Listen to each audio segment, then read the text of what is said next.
সবচেয়ে বেশি ভালোবাসেন, মহব্বত করেন আমাদেরকে আমাদের রব।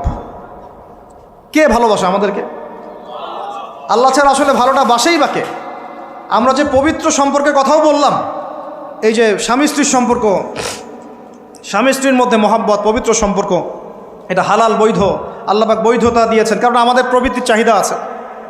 এই চাহিদা পূরণের জন্য আল্লাহ পাক আমাদেরকে হালালভাবে বিয়ে করতে বলেছেন। সমাজ বিয়েটাকে কঠিন করে ফেলল আর জেনাটাকে সহজ করে ফেলল। বিয়ে কঠিন হয়ে গেল, এরা এখন বিয়ে করতে পারবে না চাইলে। 21 বছর না 20 বছর বয়স হলে সে বিয়ে করতে পারবে না। 20 বছর একটা ছেলে আগামীকাল এই তথাকথিত ভালোবাসা দিবস পালন করতে পারবে, জেনা করতে পারবে। কেউ বলার কিছু নাই, কেউ বলার নাই, কেউ দেখার নাই, চলছে মানে এভাবেই চলছে। সমুদ্রের পানিতে ভেসে গেছি আমরা।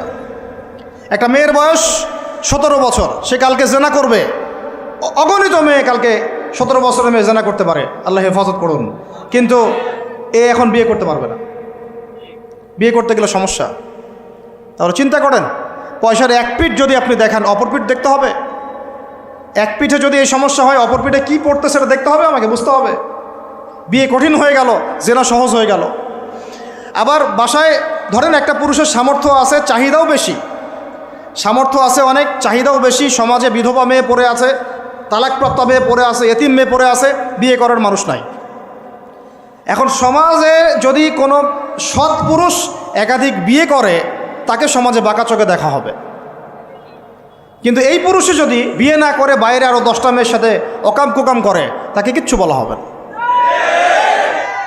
বলেছি আমি, কোরআন একদিকে, সুন্নত একদিকে, ইসলাম একদিকে, সমাজ, এই সমাজের তাকদির খারাপ। এভাবেই নবী সাল্লাল্লাহু আলাইহি ওয়াসাল্লাম পেরেশান ছিলেন কিভাবে সমাজের মানুষকে ফেরানো যায়। আজকে আমরাও পেরেশান। আল্লাহ পাক সবার আগে আমাকে ইসলাহ দান করেন, আমার পরিবারকে দান করেন, আমাদের প্রত্যেক দিনই ভাই বোনকে দান করেন এবং ইস্তেকামাত দান করেন। আল্লাহুম্মা সাব্বিতনা ওয়াজআলনা হাদিয়ান ওয়া মাহদিয়া, আমিন ইয়া রাব্বাল আলামিন। তো এখন কথা হচ্ছে, এগুলো চলছে আমাদের চোখের সামনেই। কিন্তু দেখেন প্রিয় ভাইয়েরা, আল্লাহ পাক শাস্তি বলেছেন 100 বেত্রাঘাত। কেউ যদি আবার বিবাহিত হয়ে এই কাজ করে, জেনা করে, তাহলে তার শাস্তি কি বলেছেন? বলা হয়েছে কোমর পর্যন্ত মাটিতে পুঁতে ফেলে তাকে পাথর নিক্ষেপ করে হত্যা করতে হবে। এটা কোরআন এবং হাদিসের শাস্তি। আর আমরা কি করছি দেখেন। আমি 2টা হাদিস বলি আপনাদেরকে, শোনেন, ইয়াংরা শোনেন। এই 2টা হাদিস আজকে ভুলবেন না। আলোচনা অনেক লম্বা হচ্ছে তো অনেক কিছু ভুলে যেতে পারে, এই 2টা হাদিস ভুলেন না। একটা হচ্ছে 3 জন ব্যক্তি একবার একটা গুহায় আটকা পড়ছে। 3 জন বন্ধু বা ভাই, তার একটা গুহার মধ্যে আটকা পড়ে গেছে। ঝড় হচ্ছে, গুহার মুখটা বন্ধ হয়ে গেছে পাথর দিয়ে, বের হওয়ার কোনো জায়গা নাই। এখানে নিশ্চিত মৃত্যু, কোনো সুযোগই নাই বাঁচার। তারা অনেক চেষ্টা করে বের হতে পারলো না। শেষমেশ তারা বলছে যে আমাদের যদি কোনো নেক আমল থাকে, সে নেক আমলের ওসিলা করে আল্লাহর কাছে দোয়া করি, আল্লাহ চাইলে আজকে আমাদেরকে বাঁচাতে পারে। একজন বলছে, আল্লাহ, আমার মা ছিল, পিতামাতা ছিল, তো মাকে আমি দুধ পান না করি আমার সন্তানদেরকে কখনো খাওয়াতাম না। একদিন গিয়ে দেখি যে মা ঘুমিয়ে গেছে, আমার বাচ্চারা কান্নাকাটি করছে, তবু আমি আমার বাচ্চাকে কান্না অবস্থায় রেখেছি, মাকে খাওয়াই নাই, ওদেরকে খাওয়াই নাই। আগে মাকে খাওয়াইছে, তারপর ওদেরকে খাওয়াইছে। আজকে ঘরে ঘরে মাদের সাথে কি আচরণ দেখেন, কি একটা অবস্থা দেখেন সমাজে, কি প্রজন্ম তৈরি করেছেন। মারা এখন বৃদ্ধাশ্রমে চলে যাচ্ছে, শিক্ষিত মা, তাই না? মায়ের পায়ের নিচে আপনার জান্নাত। আর এটাও একটা ব্যাপার যে মায়েরা আবার হাজরা আলাইহিস সালামের মতো হবেন না, যে মায়েরা সারা আলাইহিস সালামের মতো হবেন না, আয়েশা খাদিজা রাদিয়াল্লাহু আনহুমা তাদের মতো হবেন না, তো আপনাদের গর্ভ থেকে তো এর চেয়ে ভালো সন্তান আশা করা যায় না। সমস্যা সব দিকেই আছে না? তো ও এই দোয়া করার সাথে সাথে একটু সরে গেল, আল্লাহর পক্ষ থেকে এই পাথরটা একটু সরে গেল, সুবহানাল্লাহ। কিন্তু বের হওয়ার জন্য এনাফ না। এরপরে আরেকজন দোয়া করছে যে আল্লাহ, আমার একজন কর্মচারী ছিল, টাকা পাইতো আমার কাছে কিছু, তো সে একদিন বেতন না নিয়ে চলে গেছে। টাকাটা দিয়ে আমি কিছু পশু কিনেছি, মানে গবাদি পশু। এই গবাদি পশু 2টা থেকে 4টা, 4টা থেকে 8টা হতে হতে অনেকগুলো হয়েছে। একদিন অনেক দিন পর সে আসছে, এসে বলছে আমার টাকা দাও। সে বলছে যে এই সবগুলো পশু তোমার, নিয়ে যাও। তুমি কি ইয়ারকি ফাজলামি করতেছো আমার সাথে? আমার টাকা আমাকে দাও। না, ইয়ারকি ফাজলামি করতেছি না। এটা তোমার টাকা দিয়ে কেনা ছিল, সবগুলো বংশবৃদ্ধি হতে হতে আজকে এই অবস্থা হচ্ছে। তো আল্লাহ তোমার সন্তুষ্টির জন্য যদি এই কাজ করে থাকি, আল্লাহ আজকে আমাকে এই বিপদ থেকে বাঁচাও। পাহাড়ের মুখ থেকে পাথরটা একটু সরে গেল, বের হওয়ার জন্য যথেষ্ট না। তৃতীয় ব্যক্তি, আমি এইটাই বলতে যাচ্ছিলাম, ইয়াংরা শোনেন ভালো করে। তৃতীয় ব্যক্তি সেজদায় পড়ে আল্লাহকে বলছে, হাত তুলে আল্লাহকে বলছে, আল্লাহ আমার একজন খুব সুন্দরী চাচাতো বোন ছিল, কাজিন, আমি তাকে পাইতে চাইতাম। বুঝেন না, পাইতে চাইতাম মানে কি? তাকে পেতে চাইতাম, অফার করতাম, সে রাজি হয় না হয় না হয় না। একদিন সে বলল যে 100 স্বর্ণমুদ্রা দিতে পারলে আমি রাজি, 100 স্বর্ণমুদ্রা দিতে পারলে আমি রাজি। এখন তো এদেরকে স্বর্ণমুদ্রাও দেওয়া লাগে না, এমনিই রাজি নাকি? জেনা করার জন্য কি এমনিই রাজি, খালি একটু। আসলে সত্যি কথা বলতে কি, একটা মেয়ে যদি চায় যে আমি আমার ইজ্জত ধরে রাখবো, কোনো ছেলের ক্ষমতা নাই সেই ইজ্জত নষ্ট করে। এটাই সত্য কথা। আমার স্ত্রী এই কথাটা খুব জোরালোভাবে আমাকে বলে, আমি যখন রাস্তায় হাঁটবো, আমি যদি চাই তাহলে কোনো ছেলে আমার কাছে ঘেঁষতে পারবে না, আমি সুযোগ দিলে তখন ঘেঁষতে পারবে। একটা মেয়ে যদি চায় যে একটা ছেলে আমার সাথে ইটিস পিটিস করুক, সে ছেলে করবেই করবে। একটা মেয়ে যদি চায় যে একটা ছেলে আমার পর্যন্ত আসতে পারবে না, আমি আমার ব্যক্তিত্ব গায়রত বজায় রাখবো, আমি ডিস্টেন্স মেনটেন করবো, আমি কোনো সুযোগ দিব না, ছেলে সুযোগ পাবে না কখনো। এত সহজ না। সর্বোচ্চ তখন কি করতে পারে, ধরে 10 জন মিলে ধরে ওকে জোর করে তার সাথে কিছু করতে পারে। ওরকম কিছু করলে তো আল্লাহর গজব নেমে আসবে। ওই যে সারা আলাইহিস সালামকে তুলে নিয়ে গিয়েছিলেন একটা বাচ্চা, মনে নেই আপনাদের? সারা আলাইহিস সালামকে একটা বাচ্চা এরকম উঠাই নিয়ে আসছে। আর সারা আলাইহিস সালাম সবচেয়ে সুন্দরী মেয়েদের একজন ছিলেন পৃথিবীর ইতিহাসে, ইব্রাহিম আলাইহিস সালামের স্ত্রী। তখন তিনি হাত বাড়াচ্ছে তার দিকে ধরার জন্যে, আর সারা আলাইহিস সালাম তখন বলছে, দাঁড়ান, আমাকে 2 রাকাত নামাজ পড়তে দেন। 2 রাকাত নামাজ পড়ে তিনি আল্লাহর কাছে হাত তুলে বলেন, আল্লাহ তুমি জানো আমি আমার সতীত্ব, আমার ইজ্জত, আমার সম্মান আমার স্বামী ছাড়া আর কারোর সামনে কখনো প্রদর্শন করি নাই। আজকে এই জালেমের হাত থেকে আল্লাহ তুমি আমাকে বাঁচাও। ওই দিকে ইব্রাহিম আলাইহিস সালামও নামাজে দাঁড়িয়ে গেছে। ওই জালেম বাচ্চা যখনই হাত বাড়ায়, হাত অবশ হয়ে যায়, মাথা ঘুরে পড়ে যায়। 3বার 4বার চেষ্টা করেছে, তারপর পারে নাই। শেষে বলেছে, তোমরা আমার কাছে কাকে নিয়ে আসছো, নিয়ে যাও এটা আমার সামনে থেকে। পরে উল্টা হাজারা আলাইহিস সালামকে হাদিয়া সহ দিয়ে পাঠিয়ে দিচ্ছে। একটা মেয়ে চাইলে তার ইজ্জত সম্মান এভাবে রক্ষা করতে পারে। তোমরা জেনায় ছেলেরা লিপ্ত করেছে, কারণ তোমরা চেয়েছো বলেই করতে পারছো। তুমি ফিতনা না ছড়াতা, তুমি বেহায়ের মতো বাইরে বের না হতা, তুমি তোমার চুল খোলা না রাখতা, তুমি তোমার পোশাক ঠিক রাখতা, তোমার কথা ঠিক রাখতা, তোমার কথার মধ্যে শক্তি রাখতা, মিষ্টি মিষ্টি প্রলোভন দিতা না, বাইকের পিছনে বসতা না, চটপটি ফুচকা খাইতা না, এখানে ওখানে আড্ডা মারতা না, কোনো ছেলে তোমার কাছে আসতে পারতো না। তোমরা এই কাজ করেছো, ছেলে আসতে পেরেছে। আপনারা তো কিছু হইলে ছেলেদেরকেই দোষ দেন। ছেলেরা তো এমনি আকর্ষিত হবেই। আমি একজন ছেলে হিসেবে বলতেছি এটা না তো বিষয়টা। একটা ছেলের ফিতরত এটা, যে তার কাছে সবচেয়ে সুন্দর মনে হবে একটা মেয়েকে। এটা একটা ছেলের ফিতরত, স্বভাব ধর্ম, এটা চুম্বকের মতো আকর্ষণ করবে। আর এর উপর যখন আপনি এটাকে ফ্রি অ্যাক্সেস করে দিবেন, লাইসেন্স করে দিবেন, বেপর্দায় বের হবে, গায়ের জামা কাপড়ও ঠিক নাই, হ্যাঁ, তারপর কথাবার্তা মিষ্টি মিষ্টি প্রলোভিত টানতেছে, সিডিউস করতেছে, তখন তো একটা ছেলে মিসগাইডেড হইতেই পারে, স্বাভাবিক। ছেলেরও দোষ আছে, কিন্তু অবশ্যই এখানে মেয়েরও দোষ আছে। আমরা তো অনেক সময় ঢাকা শহরে দেখি রাত 10টা 12টা বাজতেছে, আমরা মাহফিল করে যাচ্ছি, কোনোদিন বাসায় ফিরতে 1টা 2টা 3টাও বাজে, রাত 3টার সময় ছেলে মেয়ে বাইকে করে ঘুরতেছে ঢাকা শহর। ওই মেয়েটার কি বাসায় বাবা নাই, ভাই নাই, কোনো স্বামী বা কেউ নাই, মাহারাম কেউ নাই? তো আমরা সুযোগ দিচ্ছি বলেই তো আমাদের ঘর পর্যন্ত ঢুকতে পারছে। সবার আগে মেয়েদেরকে শক্ত হইতে হবে।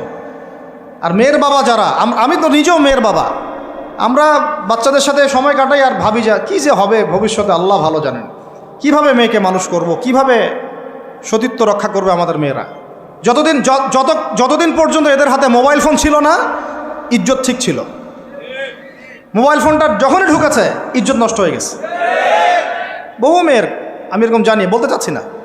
যাই হোক, ওই জায়গায় আসেন, ওই ছেলেটা তখন 100 স্বর্ণমুদ্রা অর্জন করেছে, কষ্ট করে আর্ন করেছে। যে আপনাদেরকে বলে যে নিজের পায়ে দাঁড়াও, তারপরে তোমার সাথে রাজি। সে অনেক কষ্ট করে 100 স্বর্ণমুদ্রা অর্জন করে মেয়ের কাছে গিয়েছে, চাচাতো বোনকে বলেছে যে স্বর্ণমুদ্রা নাও, এখন বলো তুমি রাজি না। সে মেয়ে বলছে হ্যাঁ ঠিক আছে। তো এখন দুজনের মধ্যে যা হওয়ার তাই হচ্ছে, অ্যাডাল্ট আপনারা সবাই বুঝেন। কিন্তু এখন মূল যে কাজটা, স্বামী স্ত্রীর যে মূল মিলন, এই মিলনটা করার জন্যে সেই ছেলেটা বসছে। হাদিসের মধ্যে আসছে এভাবে, দুই পায়ের মাঝখানে বসে পড়ছে ছেলেটা, এখনই জাস্ট শুরু করবে। তখন ওই মেয়েটা বলে উঠছে যে হে আল্লাহর বান্দা, আল্লাহকে ভয় করো, আমি আমার সতীত্ব কখনো নষ্ট করি নাই, তুমি আল্লাহকে ভয় করো। এই কথাটা যখনই বলছে তখন ওই ছেলের মনের মধ্যে এমনভাবে একটা রিয়াকশন জন্ম নিয়েছে, আল্লাহর পক্ষ থেকে একটা এমন একটা নূর আর হেদায়েত চলে আসছে, ওই অবস্থা থেকে ছেলেটা উঠে চলে গেছে এবং স্বর্ণমুদ্রাও দিয়ে দিচ্ছে যে স্বর্ণমুদ্রাও আমার দরকার নেই, যা। এবার সেই গুহার মধ্যে বন্দি অবস্থায় আল্লাহর কাছে হাত তুলে দোয়া করতেছে, আল্লাহ তুমি যদি জানো ওই কাজটা আমি তোমার সন্তুষ্টির জন্য করেছিলাম, আজকে আমাকে এই সাক্ষাৎ এই মৌতের হাত থেকে বাঁচাও। সাথে সাথে এই পাথর সরে গেছে। এই হাদিসটা আমি এই কারণে বললাম, যদি আপনি আমি জেনা থেকে বেঁচে থাকতে পারি, ইনশাআল্লাহ তাআলা আল্লাহ পাক সাক্ষাৎ মৃত্যুর মতো এই আযাব থেকেও, বিপদ থেকেও আল্লাহ বাঁচাতে পারেন। এটা একটা হাদিস, সবাই মনে রাখবেন। দ্বিতীয় একটা বলি, এটা আমাদের সব বিবাহিতদের জন্য। আজকে তো বিবাহিতরাও অভাব নাই, আর আমি আশ্চর্য হয়ে যাই যে বিবাহিত একটা ছেলে, বিবাহিত একটা পুরুষ তার স্ত্রীকে এভাবে বেহায়ার মতো কিভাবে সবার সামনে শো করতে পারে। বিয়ে আপনি করলেন, মোহর আপনি দিলেন, সম্পদ আপনার, তার সতীত্ব আপনার, তার সম্ভ্রম আপনার, আপনি নিজে কেন ওকে এভাবে সবার সামনে উত্থাপন করতেছেন? টিকিট আপনি কাটলেন, সিনেমা সবাই দেখবে, ব্যাপারটা এরকম। কি অবস্থা! আবার কোনো কোনো ঘরে দেখা যায় স্বামীরা কন্ট্রোল করতে চাচ্ছে, কিন্তু মেয়ে বা স্ত্রী কন্ট্রোলে থাকতে চায় না। স্বামীকে বলো তুমি বেশি হুজুর হয়ে গেছো, বেশি বেশি হুজুর হয়ে গেছো। এই যুগে এগুলো চলে, এটা আধুনিকতার মডার্ন যুগ। এই করতে করতে আমাদের সমাজে পরকীয়া ছড়ায় পড়ছে। এখন এই পরকীয়া বলতে গিয়ে হাদিসটার কথা মাথায় আসছিল। আল্লাহর নবী সাল্লাল্লাহু আলাইহি ওয়াসাল্লামের একজন সাহাবী, মহিলা সাহাবী। কি সাহাবী বলেন? এরকম ঘটনা দুই একটা ঘটেছে, আমি একটা বলতেছি খালি। মদিনা মহিলা সাহাবী কোনো একভাবে এরকম একটা অঘটন ঘটে গেছে। মানুষ তো হতে পারে, কি মানুষ তো পাপ করবে, তাই না? হতে পারে। এখন তিনি গর্ভবতী হয়ে গেছেন। নবী সাল্লাল্লাহু আলাইহি ওয়াসাল্লামের কাছে এসে বলছেন, ইয়া রাসূলুল্লাহ তাহিরনি, আমাকে পবিত্র করেন, আমি অনেক বড় অন্যায় করে ফেলেছি। নবী সাল্লাল্লাহু আলাইহি ওয়াসাল্লাম মুখ ঘুরিয়ে নেন, মুখ ঘুরিয়ে নিয়ে বলেন যে বাসায় যাও, তওবা করো, আল্লাহ মাফ করে দিবে। নবীজি শুনতে চাচ্ছেন না, কারণ শুনলে কোর্টে মামলা আসলে তো বিচার করতে হবে। তিনি বলছেন যে বাসায় যাও, বাসায় যা আল্লাহর কাছে ইস্তেগফার করো, আল্লাহ মাফ করে দিবেন। আবার এদিক দিয়ে ঘুরে আস, ইয়া রাসূলুল্লাহ আমাকে পবিত্র করেন, আমি অন্যায় করে ফেলেছি। এভাবে কয়েক দফার পরে নবীজি বলছেন, তুমি কি অন্যায় করেছো? এমন কোনো কাজ কি তুমি করেছো? সুরমা দানিতে সুরমা নেয়ার সময় আমরা যেভাবে নেই, এরকম কোনো কাজ কি তুমি করেছো? মানে উনি শব্দটা উচ্চারণ করলেন না মুখ দিয়ে, একটা এক্সাম্পল মিসাল দিয়ে বুঝালেন, তুমি কি এরকম কোনো কাজ করেছো? অ্যাডাল্ট্রি কোনো কাজ করেছো? তো তিনি বলছেন, হ্যাঁ আমি গর্ভবতী হয়েছি। নবী সাল্লাল্লাহু আলাইহি ওয়াসাল্লাম আমার বিচার করে দেন। তিনি বলছেন যে বাসায় যাও, আগে সন্তান জন্ম দাও, তারপরে দেখা যাবে। সন্তান জন্ম হলো, সেই মহিলা আবার এসেছেন, সাহাবী, ইয়া রাসূলুল্লাহ আমার বিচার করে দেন। বলছেন সন্তান জন্ম হয়েছে, হ্যাঁ। এখন সন্তান কি করে? দুধ পান করে। দুধ পান করাও, 2 বছর দুধ পান করাও, তারপরে বিচার করে দেব। 2 বছর দুধ পান করা শেষ, সন্তান এখন শক্ত খাবার খেতে পারে। কোলে করে সন্তানকে নিয়ে আসছেন। নবী সাল্লাল্লাহু আলাইহি ওয়াসাল্লামকে বলছেন যে ইয়া রাসূলুল্লাহ, এই যে আমার বাচ্চা দেখেন খেতে পারে, এখন একে আমার বিচার করে দেন। দেখেন তাদের পরকালের কনসেপ্টটা কেমন ছিল, তাদের পরকালের চেতনা কেমন ছিল। এবার নবী সাল্লাল্লাহু আলাইহি ওয়াসাল্লাম বলেন, তোমাদের মধ্যে কে আছো এই বাচ্চার দায়িত্ব নিতে পারো? একজন আনসারী সাহাবী বলছেন, আমি। বাচ্চা তার কোলে দিলেন, দিয়ে বলেন এই তাকে নিয়ে যাও, নিয়ে গিয়ে অমুক জায়গায় নিয়ে তাকে রজম করো। কি করো? রজম মানে কি ভাই? কোমর পর্যন্ত মাটিতে গেঁথে দিয়ে পাথর নিক্ষেপ করে, এই রজম করতে গিয়ে তার গা থেকে রক্ত ফিনকি বের হয়ে কোনো একজন সাহাবীর, সম্ভবত খালিদ ইবনে ওয়ালিদ রাদিয়াল্লাহু আনহুর জুব্বার মধ্যে গিয়ে লেগেছে। তখন তিনি কিছুটা তাচ্ছিল্যের স্বরে একটা বাক্য প্রয়োগ করেছেন যে ছি, এটা কেমন হলো? হ্যাঁ, মানে কিছু বলেন নাই, জাস্ট একটা রিয়াকশন দিয়েছেন যে এত। নবী সাল্লাল্লাহু আলাইহি ওয়াসাল্লাম এই কথাটাই বলতে চাচ্ছি আমি, তিনি বলেছেন, হে হে খালিদ, তুমি থামো, তুমি তাকে এভাবে করো না, আন্ডারস্টিমেট করো না। এই নারী এই অপরাধ করার পরে যে পরিমাণ ইস্তেগফার করেছে, আল্লাহর কাছে তওবা করেছে, তার একার তওবা যদি মদিনাবাসীর মধ্যে ভাগ করে দেওয়া হয় তাও কম হবে। এই ঘটনা একটা ঘটেছে, আরেকজন সাহাবীর সাথে ওই ঘটনা ঘটেছে, পুরুষ সাহাবী। নবীজি বলেছেন, তোমরা তাকে তাচ্ছিল্য করো না, কারণ আমি দেখছি সে এখন জান্নাতে সাঁতার কাটতেছে। আর আমরা এই যে পরকিয়া, দেখেন পরকিয়া করলে, পরকিয়ার মাধ্যমে কেউ যদি ব্যভিচার করে ফেলে, নাউজুবিল্লাহ আউযুবিল্লাহ, তাহলে এই পৃথিবীতে বাঁচার অধিকারটা সে হারায় ফেলে। পৃথিবীতে কি হয়? বাঁচার অধিকারটা সে হারায় ফেলে। ঠিক কেউ করে এই পৃথিবীতে বাঁচার অধিকারটা সে হারায় ফেলে। নবীজি স্ট্রেট বলেছেন, ফাকতুলুল ফাইলা ওয়াল মাফউলা বিহি, যে করবে যার সাথে করা হবে দুটাকেই ফেলো। কেউ যদি ধর্ষণ করে বাঁচার অধিকারটা হারায় ফেলে। কিছু পাপ আছে যেগুলো করলে তওবা ইস্তেগফার করা যায়, আল্লাহ হয়তো মাফও করে দিবেন, কিন্তু পৃথিবীতে বাঁচার অধিকারটা মানুষ হারায় ফেলে। এইটাকে আমরা এইভাবে প্রমোট করতেছি এখন। কে কে এগুলো নিয়ে মানে ফিকির করে এখন? মনে করে যে এটা তো আধুনিকতা। অনেকে ওয়াইফ, একটা শব্দ আছে ওয়াইফ সুইপিং, একজনের ওয়াইফকে আরেকজনকে দিবে, ওর ওয়াইফকে সে নিবে, রাত কাটাবে, নাউজুবিল্লাহ। এটা পশ্চিমা সভ্যতা থেকে আসতেছে, জানেন। চোখ কান খোলা রাখেন, আমরা নিজেরা অনেক ধার্মিক সাজার চেষ্টা করতেছি, কিন্তু সমাজটা নষ্ট হয়ে যাচ্ছে। এটাকে সংস্কার করার দায়িত্ব আমাদের। এর উপরে তো আবার বাণিজ্য আছে, মানে এটা তো বাণিজ্যিক একটা প্ল্যাটফর্ম হয়ে গেল। যত বেশি পারো বাণিজ্য করো। এটা উপলক্ষে অমুক ছাড়, এইটা উপলক্ষে তমুক, এইটা উপলক্ষে অমুক নাটক, এটা উপলক্ষে অমুক গান, এই উপলক্ষে অমুক সিরিয়াল, এই উপলক্ষে অমুক টেলিফিল্ম। এই যে বাণিজ্য, এগুলো কিন্তু কর্পোরেট জগতে যারা থাকে, এই কর্পোরেট সেকশনে মানুষের একটা বাণিজ্য, একটা দিবসকে কেন্দ্র করে বিশাল একটা বাণিজ্য করে আপনার ঈমান আমল কোথায় যায় যাক, ওর পকেটে টাকা আসলেই হইল। আল্লাহ রাব্বুল আলামিন আমাদের সবাইকে এই চলমান জাহেলিয়াতগুলোর বাস্তবতা বোঝার তৌফিক দান করে। অনেক কথা ভাই, বলতে গেলে অনেক কথা, আর একদিনের কথা বলবো। আমরা দোয়া করি আল্লাহ পাক কক্সবাজার এলাকায় এমন একটা দিনের মার্কাজ আমাদেরকে করার তৌফিক দান করেন, যেখান থেকে ইনশাআল্লাহ দিনের আলো পুরা কক্সবাজার সহ পাহাড়ি পার্বত্য এলাকা ছড়িয়ে পড়বে ইনশাআল্লাহ। সমাজ সংস্কার না করতে পারলে আমরা বাঁচতে পারবো না। আপনাদের মধ্যে যাদের সামর্থ্য আছে, কেউ জমি দিয়ে হলে সাহায্য করেন, কারো যদি সামর্থ্য থাকে অর্থ দিয়ে হেল্প করেন, কারো বুদ্ধি আছে বুদ্ধি দিয়ে, পরামর্শ দিয়ে সহযোগিতা করেন।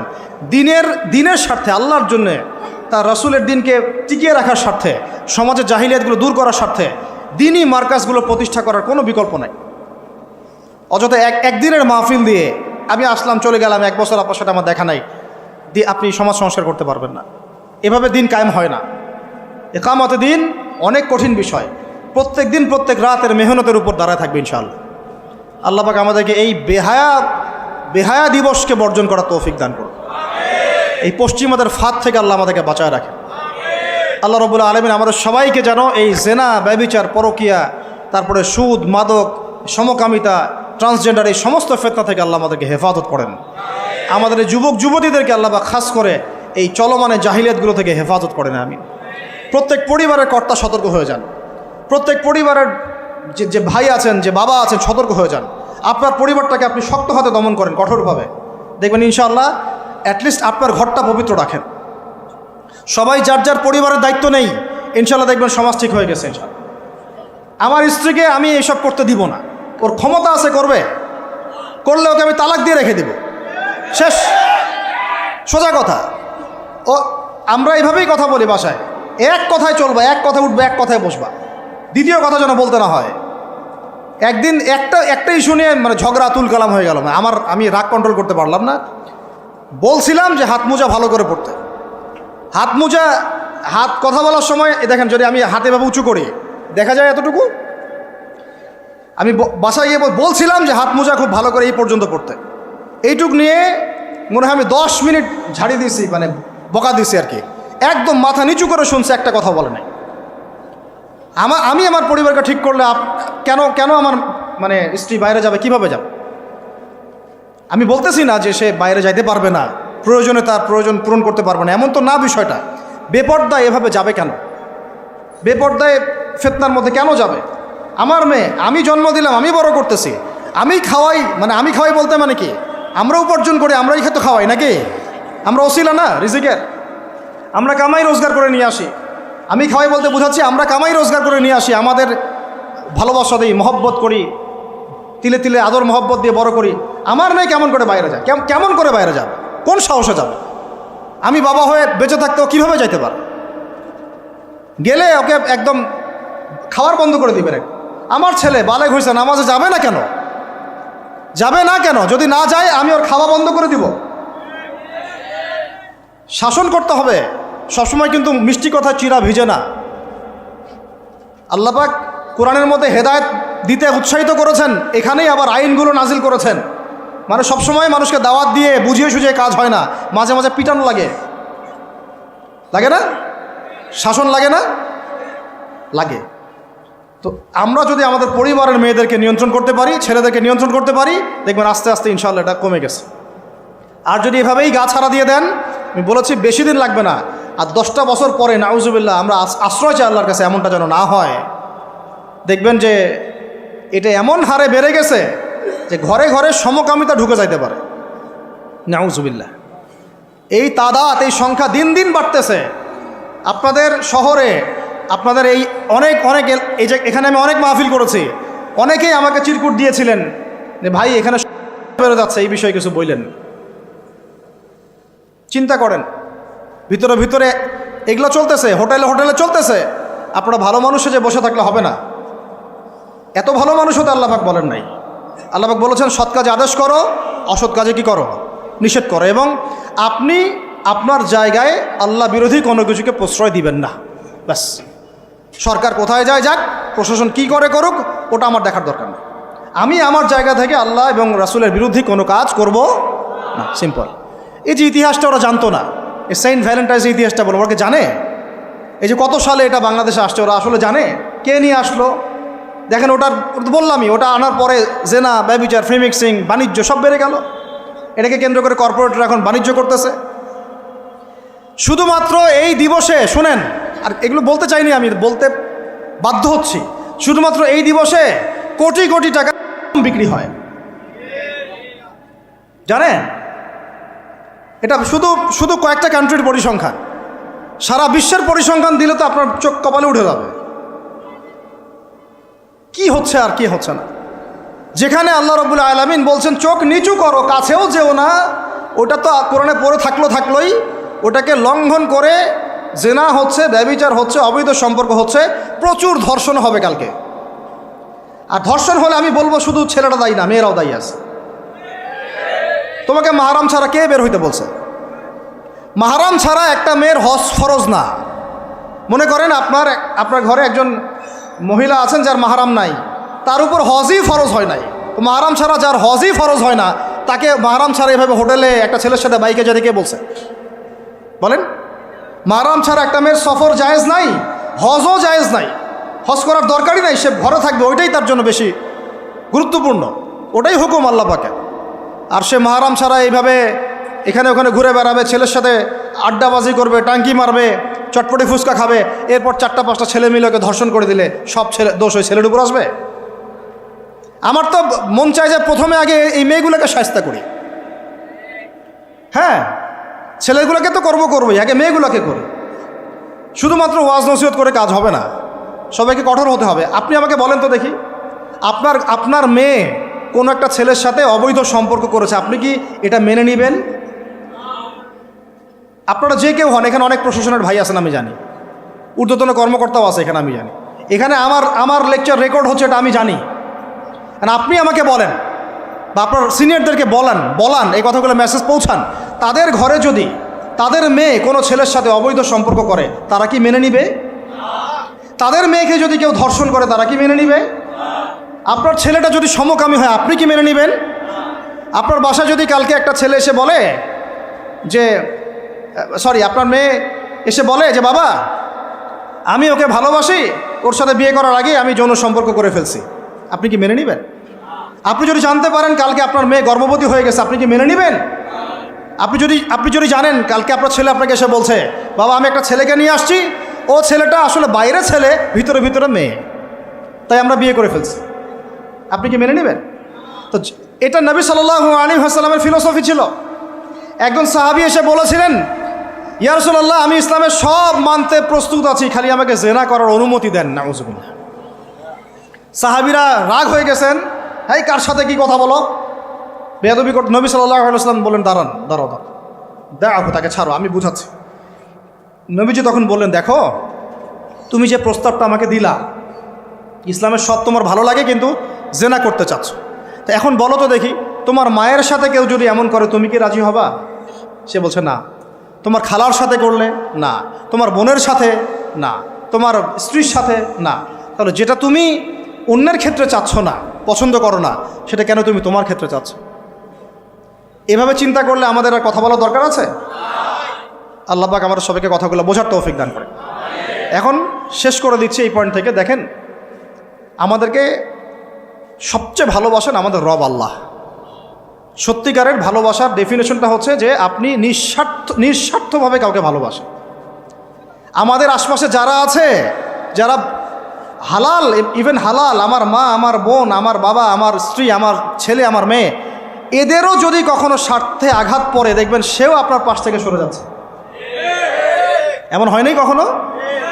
আপনার বন্ধু, আপনার ব্যবসার পার্টনার, আপনার বস, আপনার কলিগ, ওদের স্বার্থে আঘাত হলে ওরাও সরে যাচ্ছে পাশ থেকে, জিগরি দোষ সরে গেল পাশ থেকে, হয় না এমন? ভালোবাসা দুই প্রকার। বলেন কয় প্রকার? আমার সাথে বলেন, এখানে শেষ করে দিব 10টা মিনিট। ভালোবাসা কয় প্রকার? একটা হচ্ছে নিঃস্বার্থ ভালোবাসা। কি স্বার্থ? কোনো স্বার্থ নাই, নিঃস্বার্থভাবে ভালোবাসা। একটা হচ্ছে কোনো না কোনো স্বার্থ জড়িত আছে এমন ভালোবাসা। আপনার স্ত্রীর চাহিদাও যদি আপনি পূরণ করতে ব্যর্থ হন, দেখবেন স্ত্রীর সাথে আপনার গণ্ডগোল লেগে যাচ্ছে, যদিও সে হালাল, বৈধ, তাই না? এমন হয় না অনেক সময়? আমি তো অনেক দিন বলেছি, অনেক দিন আগেও বলেছি, 5 বছর 6 বছর আগে, যে মানুষ আসলেই মানুষের অবস্থানকে মূল্যায়ন করে। ভিতর থেকে মানুষকে শুধু মূল্যায়ন করে আল্লাহ রাব্বুল আলামিন। না হলে কি হতো? এই যে এত অন্যায় আমরা করেছি, আল্লাহ পাক কি আমাদেরকে ছেড়ে দিয়েছেন, ফেলে দিয়েছেন, গজবে ধ্বংস করে দিয়েছেন? এই যে আল্লাহ পাক যে আমাদেরকে মহব্বত করেন, ভালোবাসেন, তার প্রমাণ এগুলো। আল্লাহ পাক চান যে আমরা যেন ফিরে আসি। আল্লাহ পাক বলছেন, সারা দুনিয়ার সমান গুনাহও যদি সে করে ফেলে, আসমানের সমানও গুনাহ করে ফেলে, খালি তওবা করে ফিরে আল্লাহকে বলবে, আস্তাগফিরুল্লাহাল্লাযী লা ইলাহা ইল্লা হুয়াল হাইয়ুল কাইয়্যুম ওয়া আতুবু ইলাইহি। আল্লাহ পাক বলছেন, খালেস তওবা করলে গুনাহ তো মাফ করে দিবই, আগের গুনাহগুলোকে নেকি দিয়ে পরিবর্তন করে দিব। এটা ভালোবাসা না? আল্লাহ পাক সৃষ্টি করেছেন আমাদেরকে ভালোবেসে। কোরআন খোলেন, সূরা সদ পড়েন, সূরা সদের মধ্যে দেখবেন আল্লাহ বলছেন, খালাকতু বিয়াদি মা মানাআকা আল্লা তাসজুদা খালাকতু বিয়াদাই, মানে তুমি ইবলিস কেন তাকে সেজদা করলা না যাকে আমি নিজ হাতে সৃষ্টি করেছি? এটা মহব্বতের বহিঃপ্রকাশ না? আল্লাহ আমাদেরকে নিজ হাতে সৃষ্টি করেছেন। আল্লাহ পাকের হাত কেমন এটা আমরা ব্যাখ্যা করতে যাব না। এর হাতের অর্থ কি সেটাও ব্যাখ্যা করার, তাওয়িল করার দরকার নাই। কোরআনে আসছে যেভাবে সেভাবে আমরা ঈমান রাখবো, ঠিক আছে ভাই? এখানে আবার অনেকে অনেক তালগোল পাকায় ফেলে এবং বিভ্রান্ত হয়ে যায়, এদিকে যাওয়ার দরকার নাই। এখানে বোঝানো হচ্ছে আল্লাহ রাব্বুল আলামিন আমাদেরকে মহব্বত করে সৃষ্টি করেছে।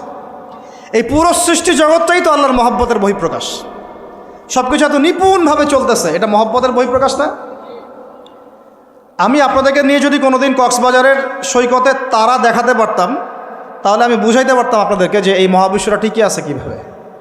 তারার মধ্যে একটা গাণিতিক ক্যালকুলেশন আছে যেটা সবাই জানে না। যারা একটু অ্যাস্ট্রোনমি নিয়ে পড়াশোনা করেছে তারা জানে। আপনার মানে মাথার বিবেকই উল্টায় যাবে যে এত সূক্ষ্মভাবে কিভাবে আল্লাহ রাব্বুল আলামিন এই মহাবিশ্ব সৃষ্টি করলেন। এক চুল এদিক ওদিক হলে পুরো বিশ্ব কায়নাত ধ্বংস হয়ে যাইত। এটা কি আল্লাহ পাকের মহব্বতের বহিঃপ্রকাশ না? আল্লাহ পাক তো বরং বলেছেন পুরো সৃষ্টি পরিবারটাই আল্লাহর আল্লাহর পরিবারের অন্তর্ভুক্ত। সুবহানাল্লাহ।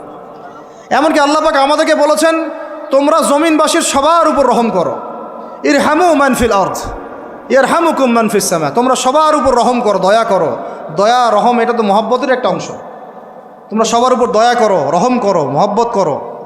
এটা কি হবে? তাহলে আল্লাহ পাক আসমানে যিনি আছেন, আল্লাহ পাক তোমাদের উপর রহম করবে ইনশাআল্লাহ। তা আমরা সেই মহান সত্তার ভালোবাসার থেকে বের হয়ে হারাম এই যৌন ভালোবাসার দিকে যাওয়ার চেষ্টা করেছি। আসলে এটা ভালোবাসা না, যৌনতা, এর দিকে যাওয়ার জন্য এইসব করছি। আল্লাহ পাক আমাদেরকে মাফ করে যেন হেদায়েত দান করেন। আল্লাহ পাক কত ভালোবাসেন এটা নিয়ে বলতে গেলে আজকে রাত শেষ হবে। দেখেন, আল্লাহ রাব্বুল আলামিন আদম আলাইহিস সালামকে সৃষ্টি করেছেন, করে সমস্ত নাম শিক্ষা দিয়েছে। নাম মানে হলো ইলম। নাম মানে কি? ভালো না বাসলে আল্লাহ পাক কাউকে সবচেয়ে সেরা কিছু দান করেন? সূরা ৩ আল্লাহ পাক কি বলেছেন? ওয়া তিন ওয়াজ জাইতুন, এগুলো শপথ করে, লাকাদ খালাকনাল ইনসানা ফি আহসানি তাকওয়িম, মানুষকে সবচেয়ে শ্রেষ্ঠ কাঠামো আল্লাহ পাক দিয়েছে, দেন নাই? তো কাউকে যদি মহব্বত না করা হয়, তাকে আপনি সবচেয়ে সেরাটা কি দিতে পারবেন? আল্লাহ পাক আমাদেরকে মহব্বত করেন, ভালোবাসেন, এবং আল্লাহ চান আমরাও যেন তাকে মহব্বত করি, তাকে ভালোবাসি। এবং আমরা যদি কাউকে ভালোবাসি, আল্লাহর জন্য ভালোবাসবো। কাউকে ঘৃণা করি, আল্লাহর জন্য ঘৃণা করব। মহব্বত আল্লাহর জন্যে, ঘৃণাও কার জন্যে? আল্লাহর জন্য। আল্লাহ পাক সমস্ত এলেম শিক্ষা দিলেন, এটা কি ভালোবাসার বই প্রকাশ না? নূহ আলাইহিস সালামের কওম দীর্ঘদিন আল্লাহর কথা শোনে না, আল্লাহ পাক সবর করলেন, ধৈর্য ধরলেন, গজব দিলেন না, শেষ পর্যায়ে গিয়ে আযাব দিয়েছেন। এই যে আল্লাহ পাক সুযোগ দেন, সময় দেন, এটাকে আল্লাহ পাকের ভালোবাসা, দয়া না? এরকম প্রত্যেকটা কওমের ক্ষেত্রে হয়েছে। আমি তো ফিল করলাম এই ভালোবাসা নিয়ে ঘাটাঘাটি করতে গিয়ে, যে আসলে আল্লাহ পাক যে আমাদেরকে সবচেয়ে বেশি মহব্বত করেন, তার সবচেয়ে বড় নিদর্শন কি জানেন? আমাদের কাছে আল্লাহ রাব্বুল আলামিন আল কোরআনের মতো কিতাব নাজিল করেছেন, আর আমাদেরকে আল্লাহ পাক নবী মুহাম্মদ সাল্লাল্লাহু আলাইহি ওয়াসাল্লামের উম্মত বানাইছেন।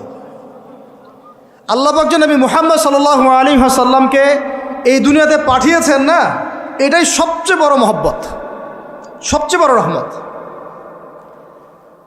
কারণ তার সুন্নতে এমন কিছু নাই যেটা আপনি খুঁজে পাবেন না।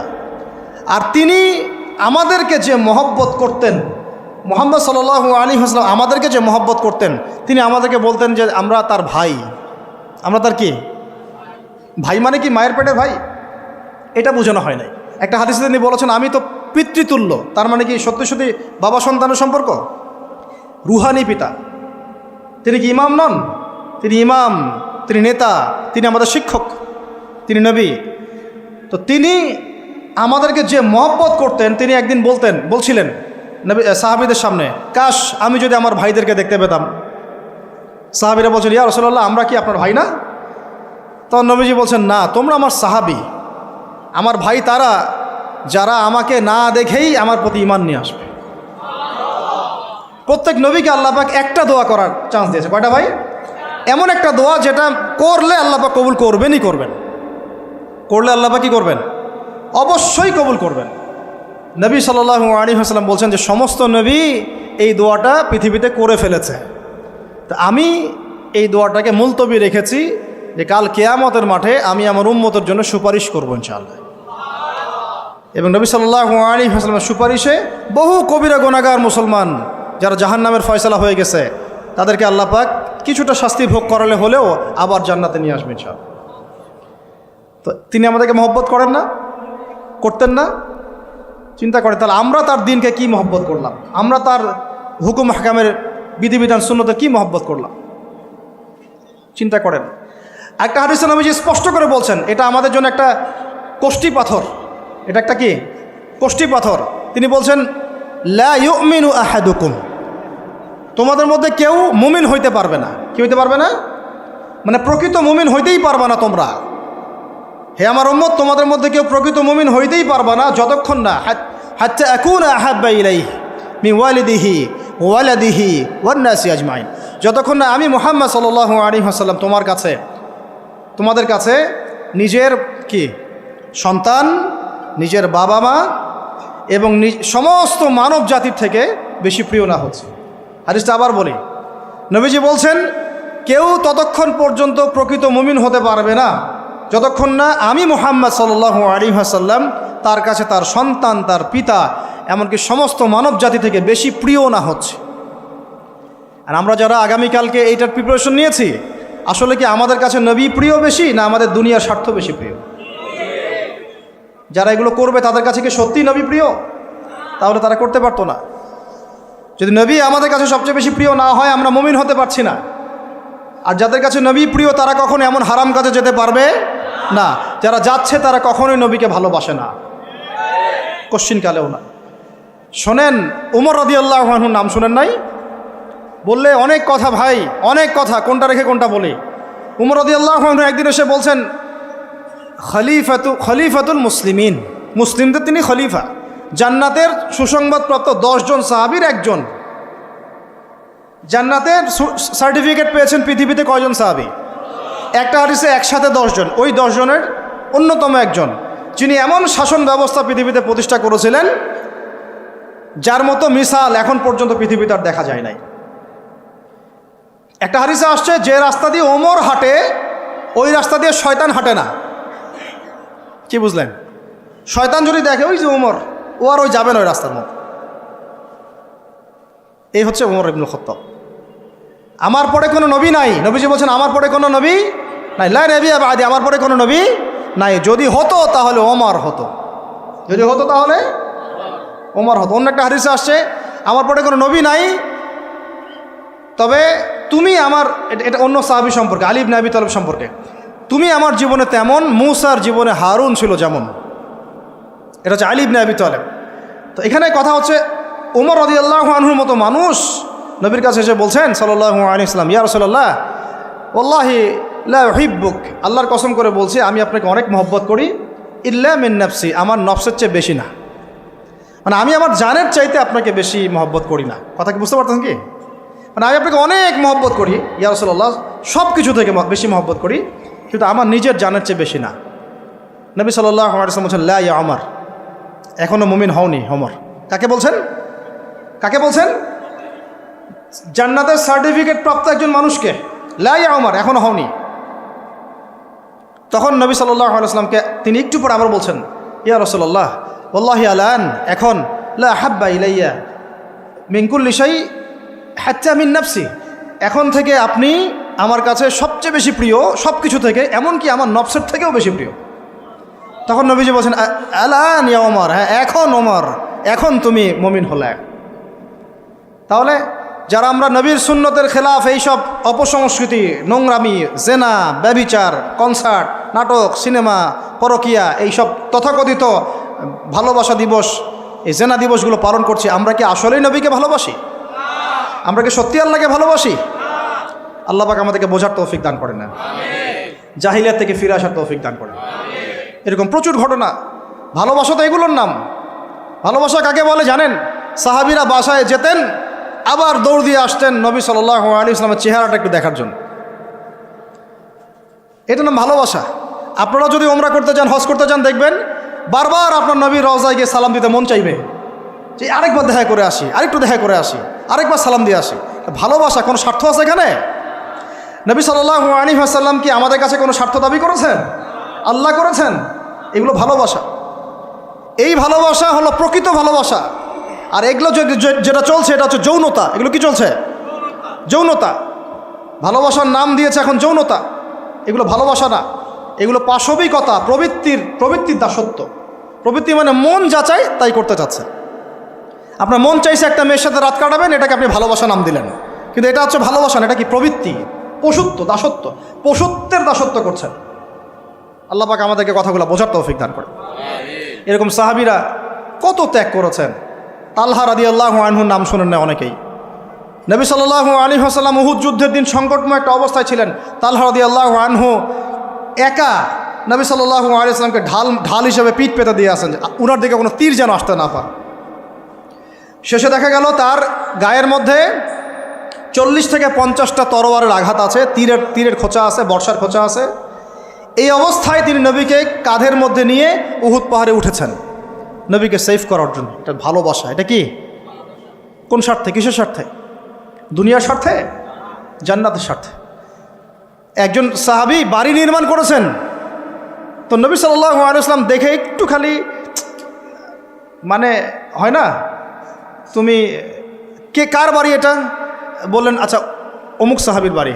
নবীজি একটু ভ্রু কুঞ্চিত করলেন, পছন্দ করলেন না, কিছু মুখে বলেন নাই, মুখে কিছু বলেন নাই, খালি একটু অসন্তুষ্ট হয়েছেন, এক্সপ্রেশন দেখতে বোঝা যাচ্ছে। তখন ওই সাহাবীকে জানানো হলো, তোমার বাসার সামন দিয়ে তো আল্লাহর নবী সেদিন হেঁটে গেলেন, তারপরে আমার বাসা দেখে, তোমার বাসা দেখে আল্লাহ নবী সাল্লাল্লাহু আলাইহি ওয়াসাল্লাম একটু অসন্তুষ্টি প্রকাশ করেছিলেন, মুখে কিছু বলেন নাই, এক্সপ্রেশন ছিল একটু অসন্তুষ্টিমূলক। 3 দিনের মধ্যে সেই বাড়ি ভেঙে গুড়িয়ে দিয়েছে। যেই বাসা দেখে আল্লাহ নবী সন্তুষ্ট হন না, আমি বাসা রাখবই না। ভালোবাসা কিসের জন্যে? কার জন্যে? কার স্বার্থে বলেন? আল্লাহর জন্যে, জান্নাতের জন্যে, আল্লাহর স্বার্থে, আল্লাহর জন্যে। কতগুলো বলে শেষ করবো আপনাদেরকে। সাদ বিন আবি ওয়াক্কাস রাদিয়াল্লাহু আনহু উহুদ যুদ্ধ দিন এইরকম করে তীর নিক্ষেপ করছেন।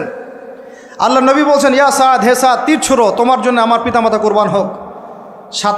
আশপাশে 9 জন ছিল, তার মধ্যে একজন করে শহীদ হতে শেষে 2 জন বেঁচে থাকলো, সাদ বিন আবি ওয়াক্কাস, তালহা বিন ওবায়দুল্লাহ রাদিয়াল্লাহু আনহু।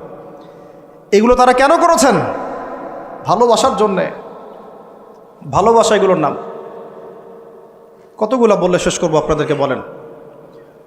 নবী সাল্লাল্লাহু আলাইহি ওয়াসাল্লামের কাছে একজন সাহাবী আসেন ইসলাম কবুল করতে এসে হাতের মধ্যে কিছু বালা আংটি থাকে না, এগুলো ছিল। এগুলো খুলে ফেলে দিয়েছেন নবী সাল্লাল্লাহু আলাইহি ওয়াসাল্লাম, খুলে ফেলে দিয়েছেন। তো একটা খুব দামি সোনার আংটি ছিল। ফেলে দেওয়ার পরে অনেকে বলছে, তুমি তো এখন মুসলিম হয়েছো, ইসলাম কবুল করেছো, তো আচ্ছা ঠিক আছে, ওইটা না হয় নবীজি পড়তে নিষেধ করেছেন, তুমি ওইটা নিয়ে বিক্রি করে দাও, বিক্রি করে না হয় ওই টাকা দিয়ে অন্য কিছু করো। উনি বলছেন, কখনো না, আমার হাত থেকে আল্লাহ নবী খুলে একটা জিনিস ফেলে দিয়েছেন, আমি সেটা আবার নিতে যাব? কিসের জন্য এগুলা? এটা ভালোবাসা, মুহাব্বত। আল্লাহ পাক এটাই কোরআনে বলছেন যে, কুল, আপনি হে নবী আপনি বলে দিন, ইন কুনতুম তুহিব্বুন আল্লাহ, তোমরা যদি আল্লাহকে মহব্বত করেই থাকো, আল্লাহকে সত্যিকার অর্থে ভালোবেসেই থাকো, ভালোবাসার দাবি করেই থাকো, ফাত্তাবিউনি, তাহলে নবীর আনুগত্য করো, ইউহিব্বুকুমুল্লাহ, তখন আল্লাহ তোমাদেরকে ভালোবাসবেন, ওয়া ইয়াগফির লাকুম যুনুবাকুম, তোমাদের সব গুনাহ আল্লাহ মাফ করে দিবেন, আল্লাহু গফুরুর রহিম। এই হলো ভালোবাসা। ভালোবাসা মানে কি? ভালোবাসা মানে হচ্ছে আসসামু ওয়াত তাআ, আমি নবী এবং আল্লাহ এবং তার রাসূলের কথা শুনবো এবং আনুগত্য করব, শুনবো, এবং এর নাম ভালোবাসা। শুনবো, আনুগত্য করব। তাহলে আমরা কি শুনবো, কি আনুগত্য করব? আমাদেরকে প্রথমে কোরআন পড়তে হবে, কোরআনের অনুবাদ জানতে হবে, কোরআন অনুযায়ী জীবন করতে হবে, 5 ওয়াক্ত নামাজ পড়বো ইনশাল্লাহ, হালাল খাবো, যাকাত দিব, রমজানের সওম রাখবো, নবীর সুন্নাহ অনুযায়ী জীবনযাপন করব, এবং সুন্নাহ বিরোধী, কোরআন বিরোধী, ইসলাম বিরোধী কোনো কাজে আমি লিপ্ত হব না। এই তো ভালোবাসা। এই ভালোবাসা যদি বহিঃপ্রকাশ ঘটাতে আমরা ব্যর্থ হই, নিজেও ধ্বংস হব, পরিবারও ধ্বংস হবে, আমাদের পরের প্রজন্মও ধ্বংস হবে, সমাজও ধ্বংস হয়ে যাবে। আল্লাহ পাক আমাদেরকে বোঝার তৌফিক দান করেন। আজকের মতো এখানে শেষ করি, অনেক লম্বা আলোচনা হয়ে গেল। যদি কারো কোনো প্রশ্ন থাকে সেটা আপনারা লিখিত আকারে করতে পারেন, আমি অ্যান্সার দেওয়ার চেষ্টা করবো ইনশাআল্লাহ। রাত 12:30 বাজতেছে, তো শেষ করার আগে আমি জাস্ট 2টা মিনিট সময় নিচ্ছি। আমার সাথে সবাই বলেন, আমরা, দাঁড়ান আমি একটা করে বলি, আমরা নবী সাল্লাল্লাহু আলাইহি ওয়াসাল্লামের শেখানো রাস্তার বাইরে যাব না ইনশাআল্লাহ। আমরা আল্লাহ রাব্বুল আলামিনের মহব্বত শুধু মুখে দাবি করবো এমন না, কাজে প্রমাণ করবো ইনশাআল্লাহ। আমরা তার রাসূলের মহব্বত শুধু মুখে দাবি করব না, কাজে প্রমাণ করবো ইনশাআল্লাহ। আল্লাহ এবং তার রাসূলের বিরোধী কোনো কাজে আমি কোনোদিনও লিপ্ত হব না ইনশাআল্লাহ।